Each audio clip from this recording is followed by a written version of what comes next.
This is a Pyramid One International Network presentation.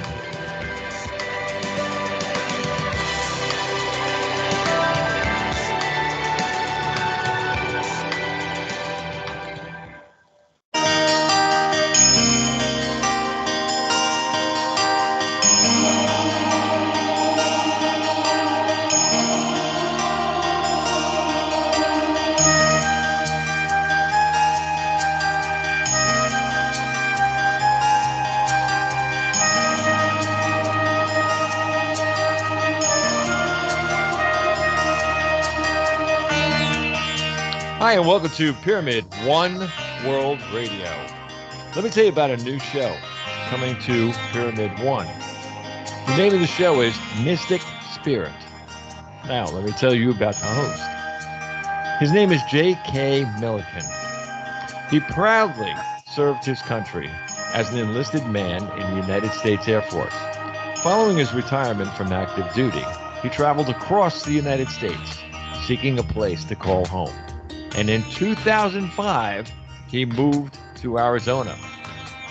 He has been a guest on Conscious Speaks radio podcast with host Kellie J. Wright. And right here on Pyramid One Radio with myself and Jamie Clark. In 2019, he completed 2 transformational journeys with Kellie J. Wright, which forever has altered his life. He states, "I had no intention of ever writing any spiritual book following my journeys, but the Spirit told me otherwise." His 3 Spirit-led books, My in 90-Day Transformation and in 8 Journeys with Kellie J. Wright, Life After My Transformational Journeys, and Life Before My Transformational Journeys, they were all published in 2021 and are available. They're available right now. You can go right now and get a copy of this at Amazon.com. In 2022, at the continued urging of Spirit, he began to voice the Mystic Spirit podcast on Facebook. And today, right now, he's with us for a live version of the same podcast. Of course, I am speaking about no other than J.K. Miliken. Put your hands together. Let's welcome him to Pyramid One World Radio.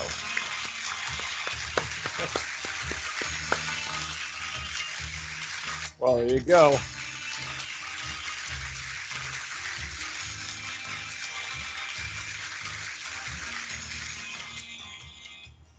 JK, you're on.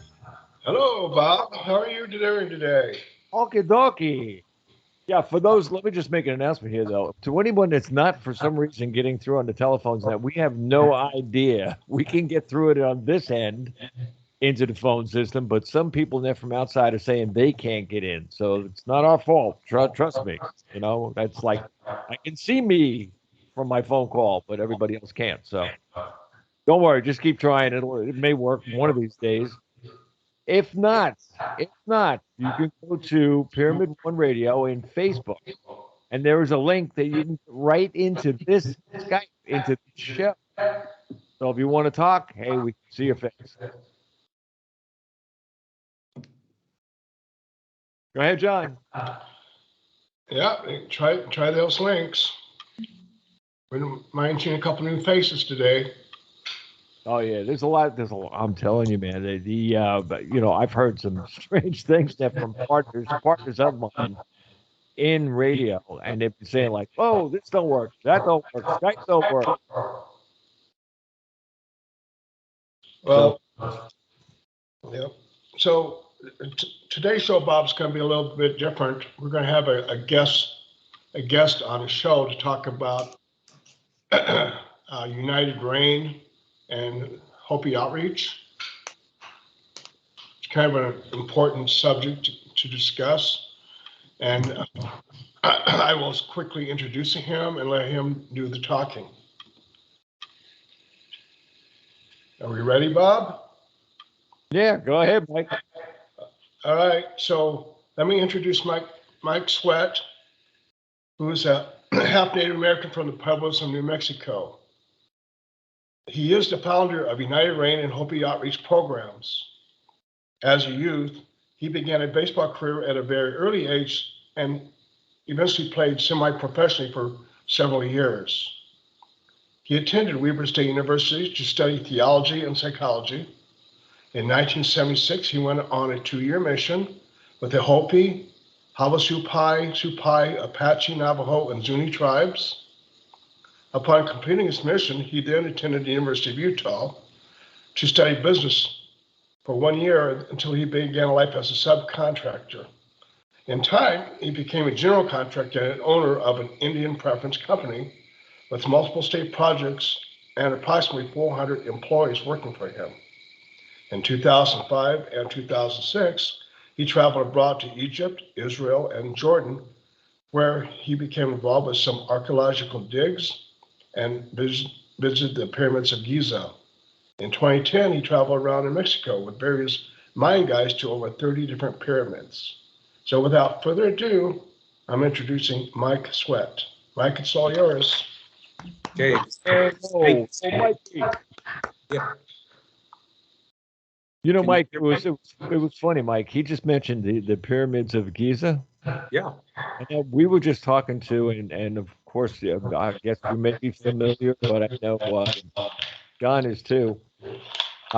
Jamie Clark. And you ever have what they call you go to sleep and then you have a night walk in the dreamland? Almost every day. Okay. Well, I don't have them often. Maybe once in a lifetime. You know, the out of body experience. I was there with the pyramids of at Giza.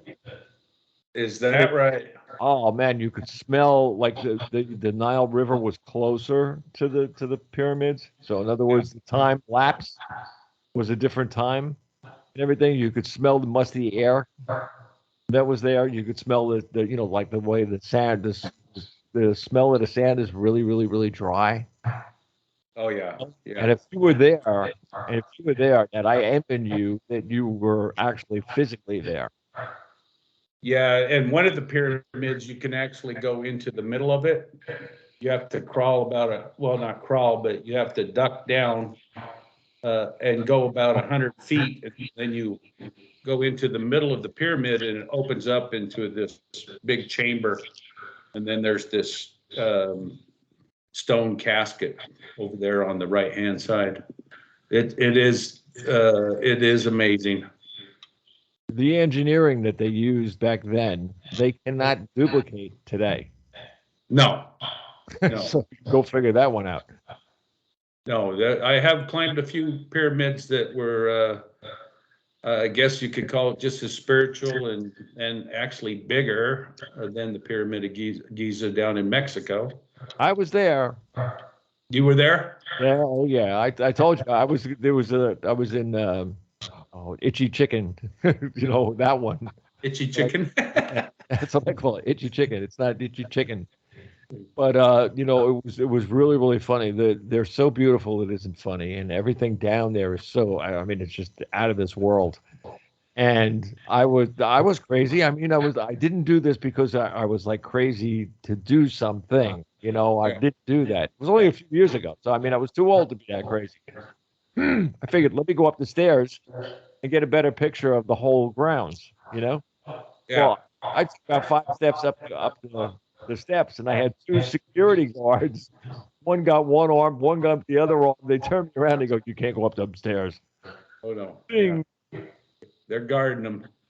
Oh yeah, that was the funniest thing. I'm telling you. And the girl that I was with, she was tears coming down her eyes. She says, "I thought they were going to throw you up there and throw you to the gods."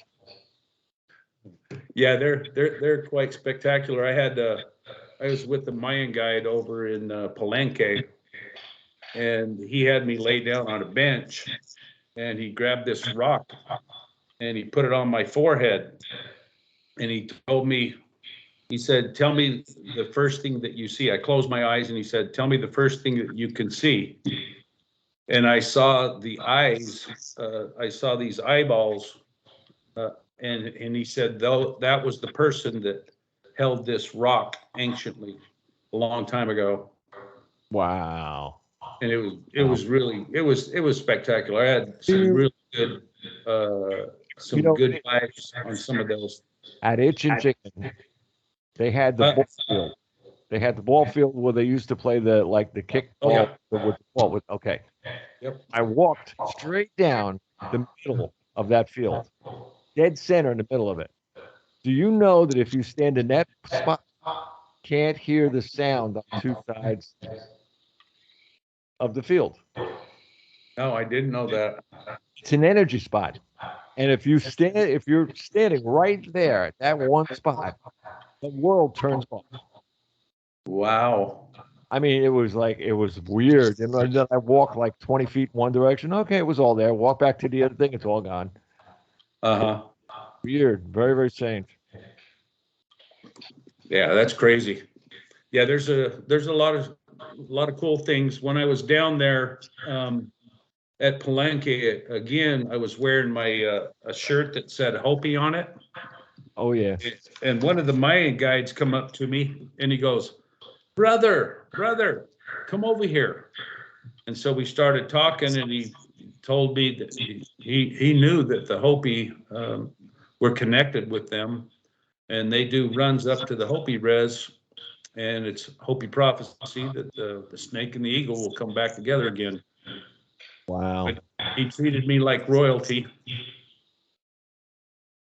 Very cool. I mean, the people down there were very nice anyway. I mean, you know, I didn't, there was there's a refreshing a little refreshing shack not too far from where the pyramids are.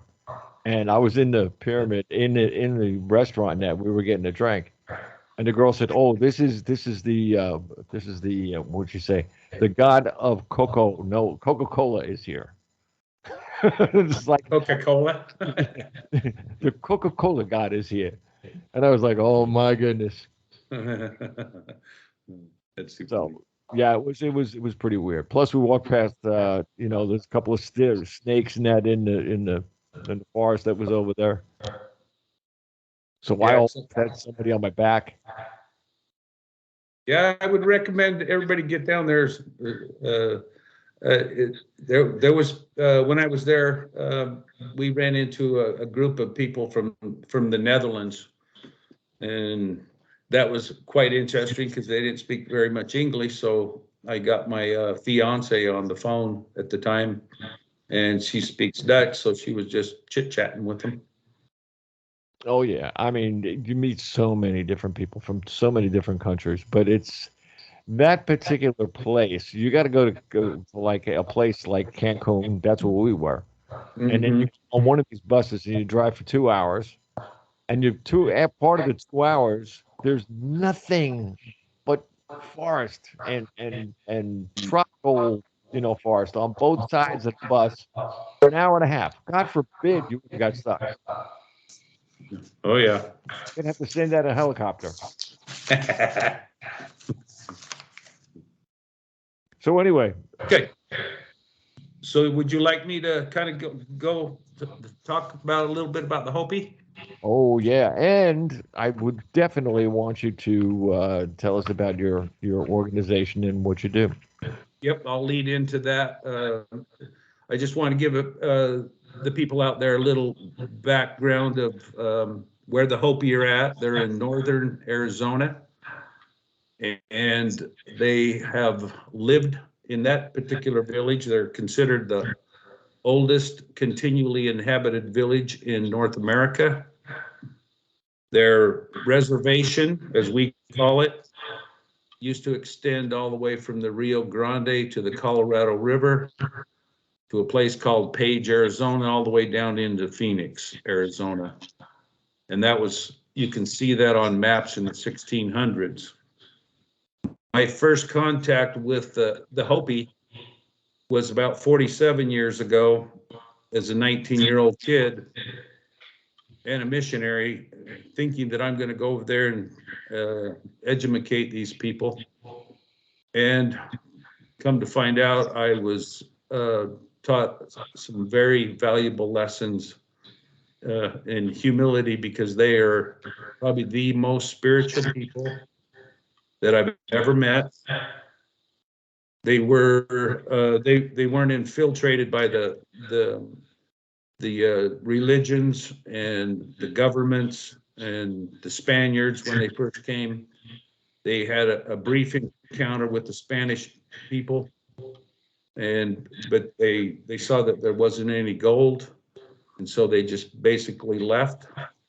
And there's reports, and what they say is when they first saw the Spaniards come, they thought it was a half man and half animal, because they were riding horses and they'd never seen a horse before. And so then later, I guess it was probably around in the 1870s, the president at that time, Chester, I forget, Chester Arthur, President Arthur.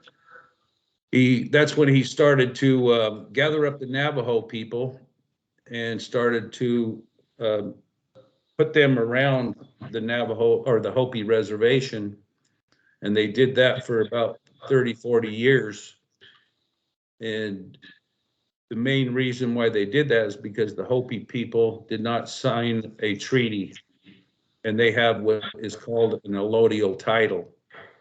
So when I first went there, it was like walking into a time zone, a different time zone, going back 2,500 years.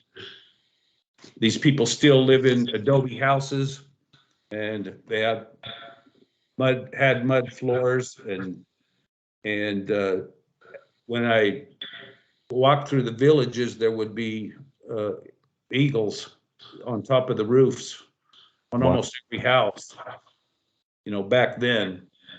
And it was really humbling to see that these little kids, they were just playing in the dirt. And they, on one occasion at Second Mesa, they were playing basketball, some young kids, and they had a bicycle rim nailed to a piece of plywood on top of the mesa, and drops down, maybe about 100 feet, 200 feet. And if you were to miss that hoop, and it would bounce all the way down to the bottom of the mesa. But it was just amazing what little things, I saw little kids just playing in the dirt, and they were all smiling, they were all happy. And so, because I lived with all these other tribes, and this is why I'm so drawn to the Hopi people, is because they're so grateful, they're so humble, and they've held on to their traditions and their way of life even to this very day. And so when I first decided about 28 years ago, I heard a voice and said that I need to get down there, go help the Native Americans, and started with just with a little truck and trailer. I don't know if you can see the pictures, but I started gathering up, talking to people and getting people involved. And we just took some of our trucks and trailers down there, and it started really slow. And then after 28 years, now we're here where we're at now. And we're working with different foundations. And we've had the best part of what I've experienced is that I'm at the bottom of the floor of seeing all these volunteers, seeing the sacrifice that they make every year. We have thousands and thousands of people that are planning for this day to come down. Some of them can't come down, but they're we have little old ladies that are working with other ladies and making quilts and blankets and gathering clothing and coats, and I get to see all this stuff and hear their names. And then finally it just grew so big now that all I have to do now is just basically organize everything and say, all right, everybody, this is where we meet, and then we go down and share all the things that we're going to have with them. And this year we have, so far, we've already taken down 40 tons of coal, Wow. and they're still without electricity, no running water. In some of the villages, not all, but back when in the 70s, almost all of the villages on top were like that. By choice, there's a traditional, the traditional Hopi, and then there's the progressive Hopis. And over the years, it's gotten more away from the traditional Hopi. When I was down there on my mission, I met a lady named Helen Sikakwaptua, and she wrote a book, and it's about her history, and the book is called Me and Mine. But she goes through and tells how the military used to round her up, and she would go hiding out in the desert. And so they would capture these kids and take them over to Keams Canyon, put them in school, make them cut their hair, and wouldn't let them speak the Hopi language, or they get hit with the yardstick. And so that did affect some of the Hopi people back then. The traditionalists it really bothered them. So they were thrown in prison, and they over in Alcatraz, they had like 10, 12, 15 traditional Hopis that went to Alcatraz because they didn't want them to go to school. Wow.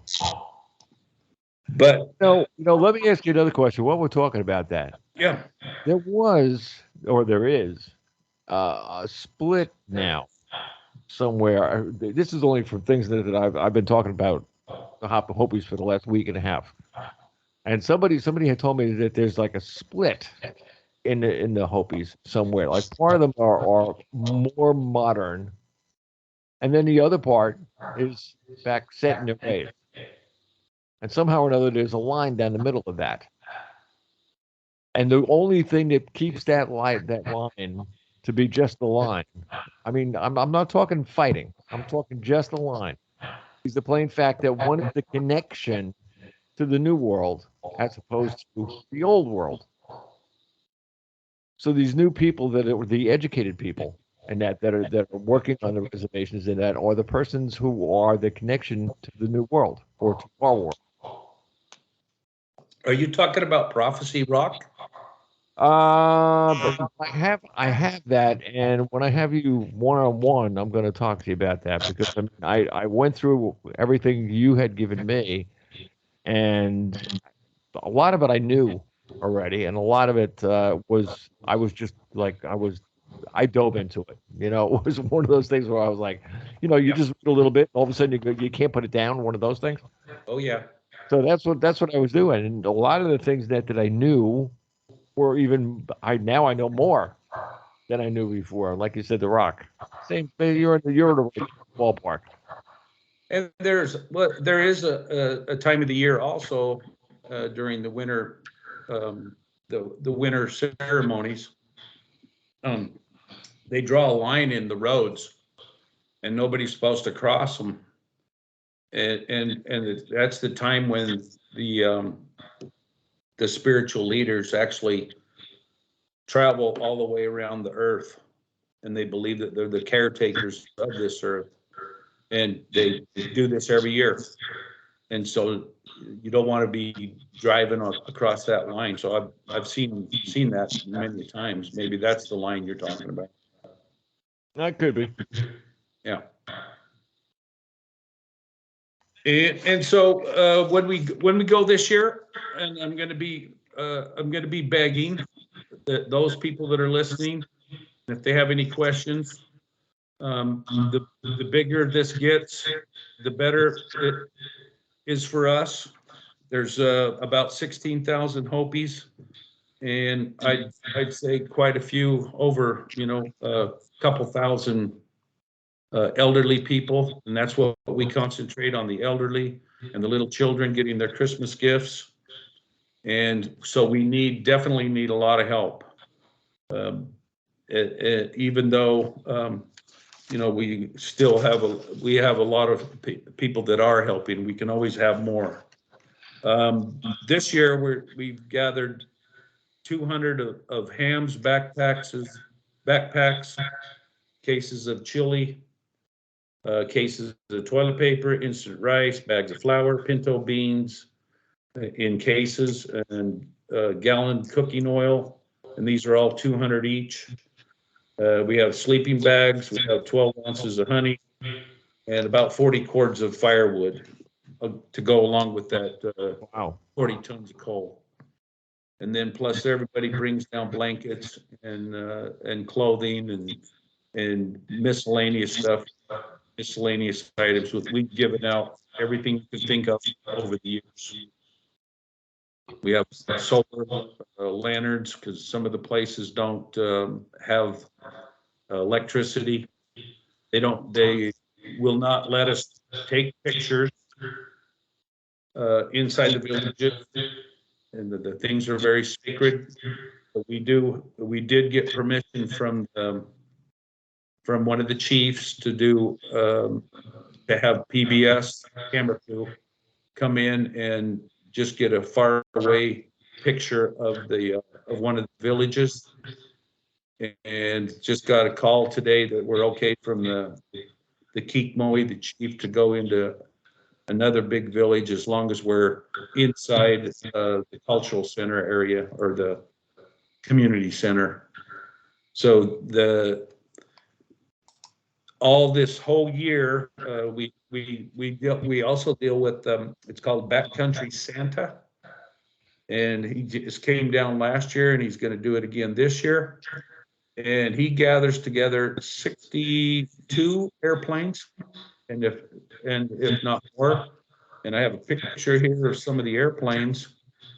They're small airplanes, but they fill them up, and they have a base camp where they have all of the Christmas gifts that they boxed up to help the elderly and the infants and the children. Sometimes we even got last year a couple computers, laptops, and give it to a girl that was doing really good in school, or both of them were doing really good in school, and one was getting ready to go to college. And something that's unique about the Hopi people as well is they do really well in school compared to most of the other tribes. The average IQ is close to around 70 on the native tribes, but theirs is quite a bit higher. They really take education serious, and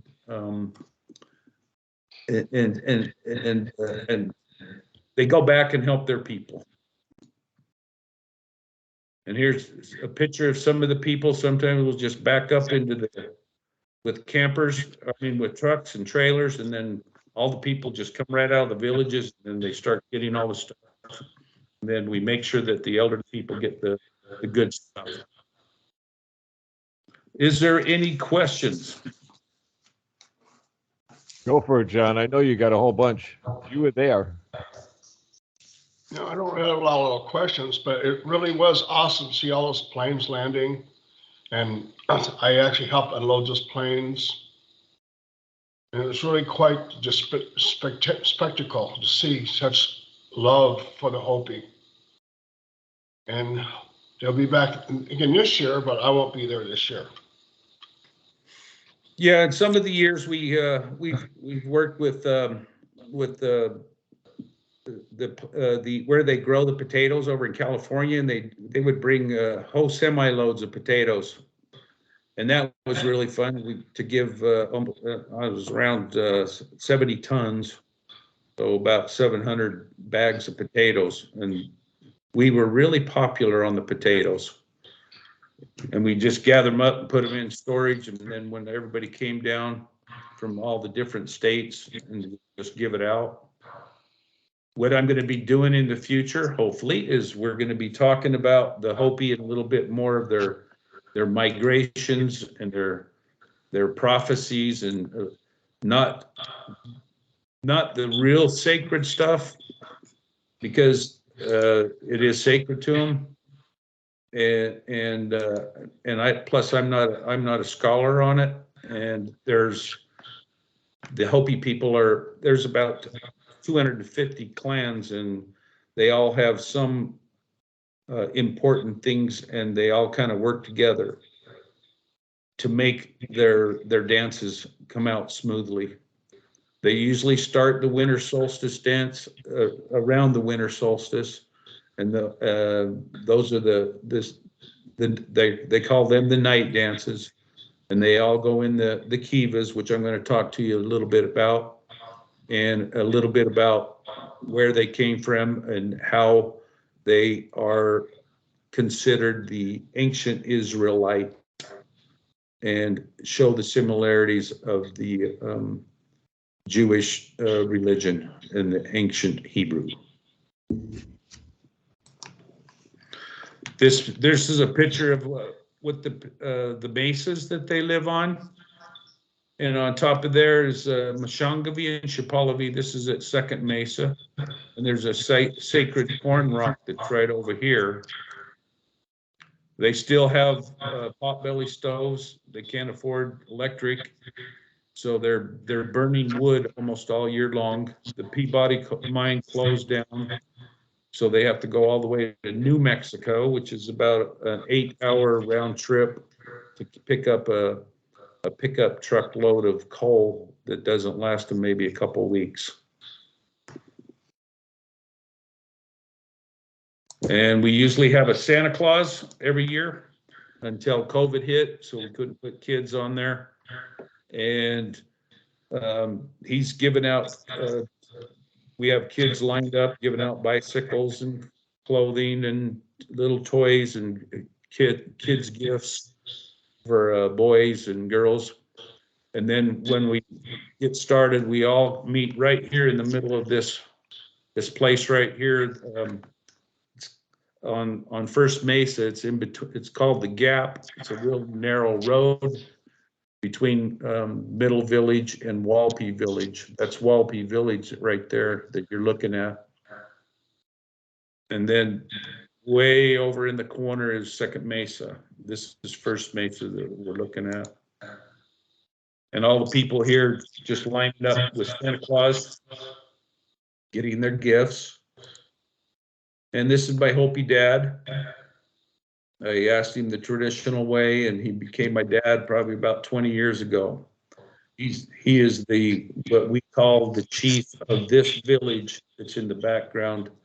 He's called the Moe, and above him is called the Keek Moe, and he is over all First Mesa, all three villages, and he's basically the caretaker of all of the people in these three villages.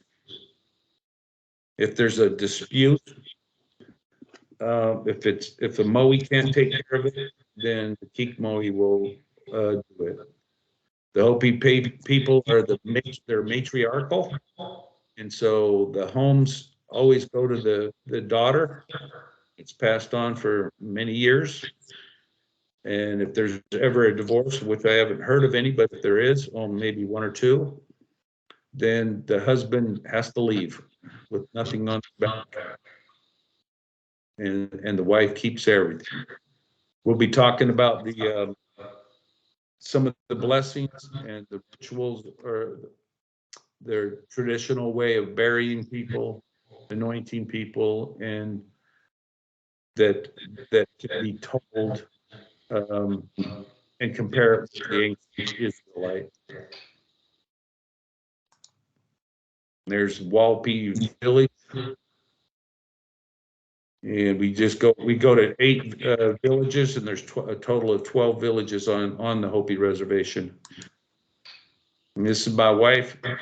You can see how short the Hopi people are over, and you can see when you go to the pyramids, you go to all the places over there in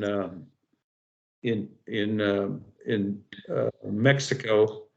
The entrance ways are really short, and that's because these little people they're very small. You know, I tell you something. When you talk about small, Yeah. you know that when you go back about, I guess it's about 240, 250 years, or whatever, everybody was small, Oh, except that it's in prophecy. It's in the Hopi prophecy. The giants. At one time, there were giants. yes, that is true. Because at one time, well, I've been up to like the entire, I've been in every state, so I mean, it really doesn't matter. But most of the states you go to, there's a place just like that that you can go to, and you can see, you know, 100 years ago, 200 years ago, whatever.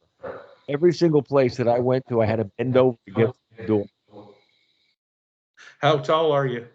Yeah, but at the time, I was about 6'1". I guess I'm about 6.5 inch. Well, everywhere I go, I'm the shortest person in the country. And I'm still taller than this little Hopi lady. Well, I got one hit. It's 4'11", so I mean, it's like, Yeah, she's probably around 4'9", 4'8". That little lady right there. I'm actually surprised. My mom is very little. She's about 4'10", and this lady's smaller than my mom. wow. Yeah, my whole family. Well, my whole family was Germanic. Oh So yeah, they were bigger people. I mean, my father was 6 foot. My mother was 5'8". oh yeah. That's tall. Yeah, yeah, definitely. Here's a picture of the whole mesa, first mesa, as they're flying over it. You can kind of see it from a distance, and you can see that they're right on top of this mesa. And they have even actually been known to jump off this mesa and live. And one occasion when we were giving out stuff, somebody accidentally fell down and he did not live. He was a friend of mine. So you got to be real careful when you're up there. And I would give that same advice to anybody that goes up there. So I'm just guessing while we're looking through these pictures that phone is not working. I'm going to get you. I'm going to get everybody another number in a couple of seconds. So Mike, how many mesas are there actually? There's 3 mesas, and there's probably 3 villages on each one. On what they call the third mesa is Old Arrivee, and when the different religions come in, they were kind of kicked out of there about 120, 30 years ago. I'm guessing on the dates, but because they took on Christianity, they were basically exiled from Old Arrivee, and they formed the village called Hope Villa and Bakavi, and all the way out to even Monkopi, which is by Tuba City. If you can see all these things on your map. The cool thing about the Hopi is that there's so many native tribes out there that I've talked with. They've called me up and they've told me that their ancestors were with the Hopi a long time ago. And one of the tribes was the Potawatomis over in New York, another tribe out there in Cuba, the Tano tribe, and almost all of the chiefs and all the tribes, they all talk about the Hopi and how they even some of them have told me, the Mayans told me that they were so spiritual that they would actually go up north and bring the Hopi down to help them build the pyramids with their spiritual minds. So, Mike, if somebody wants to volunteer or donate to United Rain, how can they reach you? The best way to go, I noticed he has my website or my email address, but our website is unitedrain.org. That's simple. unitedrain.org. And United Rain stands for United Republic of All Indigenous Nations. And you can read in there, but our main thing is we believe that we are all connected. We don't believe that all of us come from different indigenous nations, whether it's European, English, and if you study, the Old Testament, you'll see that everybody migrated in different directions. And so we want to take the good parts of the Hopi and the native tribes here in America that bring unity, that bring harmony, family structure, and incorporate that into our Anglo lives, and realize that we're all so connected that we don't need to be having wars and fighting and bickering. That's the whole meaning of Hopi. The actual word means is peaceful, harmony. That was the way of their life. They left the Mayan people because there was too much battling and bad things. They wanted to just live what the Creator told them to how to live. Any luck, Bob? Not at all. Not at all. The entire it's on free conference, so that's around the world international, way of getting in here through the internet, and it's none of the numbers, even the emergency numbers, don't work. Wow. So we're just going to have to go with this, and we'll. If you want me to talk a little bit more, how much time are we looking? If they're not going to ask any questions, Well, they can come back and ask questions. That's for sure. Save the questions. On one occasion, one of the years over the 28 years that I've been doing this, we had when you go out on the reservation, you see all these dogs and cats, and so we had Purina actually donated a lot of this stuff, and we went in 1 year, or actually 2 or 3 years, and we just give it to all the families that had animals, and that made a lot of people happy. I mean, these people get the same benefits as we do. They don't get any extra monies, but they do qualify for welfare. If they're on, they had a job off the reservation or on the reservation, they qualify for, any benefits that the government may give or the Social Security offers. And they do not have a casino on their reservation, which I really admire. And they probably will never get a casino on the reservation. And because they're remote, there's an 80% unemployment rate, which is not good. So what they do depend upon is tourism. And when people come there, they have all their arts and crafts, and they sell that to make a living. And from talking to some of the people just over in the past couple of weeks, it's been a really, especially during COVID, because nobody would come and visit, where normally people from all over the world come over there. And then when the economy's bad, it slows down. They feel it there, not as much as we do, because we are really dependent on money. But they'll go out there and they dry farm, and they have their Hopi corn, and all the people share everything. And it's just a neat culture. and to see all the smiley faces. That rarely do we get anybody that's greedy. They're also thankful. They'll come up to you and just say, thank you so much for helping our people. And so it's really, I feel a lot of gratitude coming from all of those people. Well, you know what? And I had talked to you about this the other day, and when we spoke, the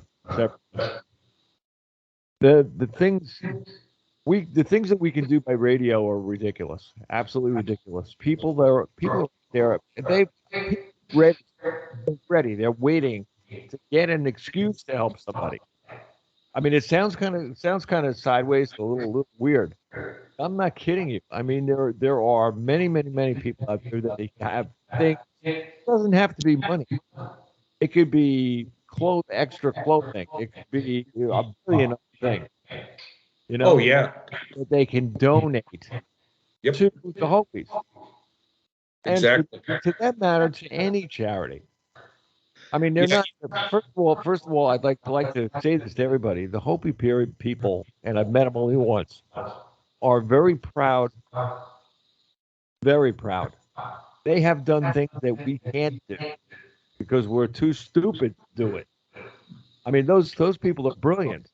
They've actually kept their ways, the way they've done things, to the last 1,000 years, if that. Out of all of that time, they're still the same person. As Mike had said, they're very thankful. The gratitude, they give gratitude. We don't do that today. If you're walking into a store or something and somebody doesn't hold the door for you, you think you're going to turn around and you're going to say, well, no, you open up the door for me. You know, you're not going to do that. You're just going to walk in the door. But if they do hold the door, are you going to say thank you? This is what the Hopi do easily. They don't even think about it. It just comes out of their mouth. And when they want to meet you, they take you by your hand. Well, they don't tap you on the back or on your head or anything else. Or smile. They take you by your hand. They genuinely want to say thank you. So yeah, I think we can get the word out there. All we got to do is we got to use the internet. We've got to use Facebook and the rest of the media things, and get all this stuff out there so that people come on. I don't know what happened to the company that has the telephone service, but I'll have a talk with them. I'm off tomorrow, so I'll make sure I that back. Yeah, they can also get a hold of me through Facebook under Mike Sweat and just message me because I have probably a little too many friends on there right now. So, or they can email me or just go to unitedrain.org and then ask for any options. We have people that have in France actually. They had all of their teacher had all of her students, the whole school, elementary school, draw little pictures of chinas in elementary drawings, and then they wrote little notes to the Hopi kids, and then she sent all these letters, and then we give it to the Hopi kids, and then ultimately it was to go back and forth, but it didn't pan out that way. But something that simple, it is showing that we care and make a connection. And that's what we got to do. Yeah. I mean, that's you know what? There's somebody here at the place that she's the marketing director. She gets in touch with people that come on the show, their publishers, and everything else. She gets all that information, and it's funny. Talks to so many people that actually say to her that the things that we do on this show aren't normal. They're not. I mean, people read the internet on their shows, or they talk about things that happen, maybe something bizarre that's happening right now. I mean, we've got things that are bizarre in this country that I don't talk about on this show, only unless somebody asks. I mean, if you would have asked me a direct question like, "What about this or what about that?" I'll tell you, because I'm up at 3 o'clock in the morning. I'm reading from 3 to 6. Wow. And that's what I do. That's how I know what the world's doing before everybody else does. Nobody got up and had the coffee yet. I already did. But I mean, I'm serious. I mean, that's just, I've been doing it for many years, like 12, 13 years. But the thing is this, there, America has a heart, and there are places that we can use, that we can take the energy from that heart and make it count. So let's listen to the show when we're on, and let's make it count. You guys, John, Mike, are you guys available on December 9th, which is Friday? December what? December 9th. Yes. Mike's thinking. Yes, I am. Mike? Can you hear me? Can you hear me? I can, no, Mike, I can hear you. Yeah, how about John? No, I'm not thinking. No, I'm available whenever. Okay, he's available. Why don't December 9th, and then we'll get on here. We'll do this again. We'll make sure that we got a telephone at that time, that everything works. I'll make sure it works before we do the show. And we'll do it same time, same channel. Okay, that sounds good. And then maybe we'll have the phones working by then. Yeah, well, that's out of my hands. I literally had a lot of people that were going to call in, and they had some questions, and the guy from Backcountry Santa, and if you YouTube it, Backcountry Santa 2021, you'll see what miracles he did. He put a really beautiful video together. I'll tell you, Santa. wait a minute. I'll tell you what. Let's do this. Let's do this. I mean, this is something that's got to be done ASAP. I mean, we lost the phones, but that's, as I said, the company that does the phones for some reason. So let's do this. If you guys have the guts to do this, how about this Friday? Friday, I'm going to be, that's when we're giving out stuff. Oh, Friday, I guess I could. Second. Yeah, Friday I'll be in Winslow, traveling to Winslow, and then Saturday we give out stuff. But I could, what time on Friday? Well, that's my 6. What's yours?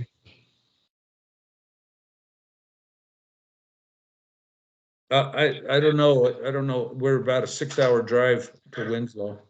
So I don't know about the availability on that one. Okay, that's probably too soon, Bob. I could probably do a phone-in call, but not a Skype. Let's see, 29th, 6th. How about Monday the 5th? Yeah, I'll be back then. Yeah, that'll work. That'll work? Okay, so we'll do it then Monday the 5th. December the 5th. And in this way, we'll have the phones up and everything else. Everybody can call in. Well, they're supposed to apologize to everybody. I'm very, very sorry. As I said, it's out of my hands. There's nothing I can do about it. It's the first time. And nothing's been up for us in this station for about 10 years, and this has never happened before. And it would happen to happen on my day, my debut, talking about the thing that I love the most. Damn. Well, stuff happens. You know, what are you going to do? That's the story of my life, but it always turns out to be the best Hopi ever. And I know there's a lot of good people out there. I run into thousands. That's why I love doing what I do. And nobody gets paid for this, by the way. It's 100% goes to people, to the people. So it's a heck of a deal. Nowhere can you have 100% of the money go to people and the donations to the people. All right, so John, Mike, we'll do this on Monday, which is the 5th. December 5th. Sounds good, buddy. Same time, same channel. And I will be in touch with you both, and I'll tell you whether the phone works. So whatever. Right. I swear to God, I mean, you know, we have our own we got our own telephone number that goes with that thing. And if that's not working, I mean, forget about it. Oh boy. Well, we'll try it again. And thank you so much, Bob. Yepper. We're cut sort of out of here.